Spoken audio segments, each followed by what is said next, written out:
Rail product बना रही company ओम बेस्को private limited कारखाना दो पार्टियों के बीच चली आ रही वर्चस्व को लेकर मजदूर काफी आक्रोशित है। रविवार को बीजेपी के नेतृत्व में कंपनी के विरुद्ध चल रहे आंदोलन से गुस्साए मजदूरों ने कारखाना के गेट के समक्ष जमकर नारेबाजी की। एक और बीजेपी के नेतृत्व में स्थानीय ग्रामीण युवा बेरोजगारों की नौकरी की मांग को लेकर धरना दे रहे हैं। वहीं पीछे दरवाजे से कंपनी का समर्थन कर रहे माले द्वारा प्रायोजित मजदूरों की नारेबाजी देखी गई।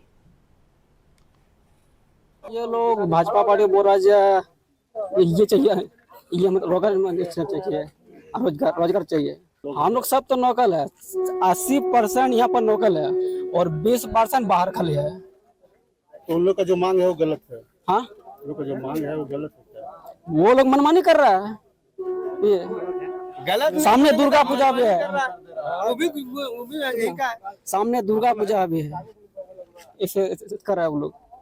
अभी तो एमपी 4 बार जीता है यहाँ पर, लेकिन आज तो कहीं पर फैक्ट्री नहीं खुला निरसा में, सब बंद हुआ है। देखिए बांध स्टैंड इतना बड़ा फैक्ट्री बंद हुआ है, या भालसुंदा बंद है, करमपुरा बंद है, नागरा फैक्ट्री बंद है। और किस तरह से एक फैक्ट्री और चुराजी खुला है, इसमें भी ये लोग टांग अड़ा रहा है। वो लोग यहाँ से दिल्ली तक वो लोग को मतलब हाथ है, तो दिल्ली से वो लोग फैक्ट्री नहीं खोला सकते हैं कि और प्रोजेक्ट खोले तो हम लोग 10 खोल दे दिखा दें। क्या यहाँ का आदमी को एमपी को वोट नहीं दिया हम लोग?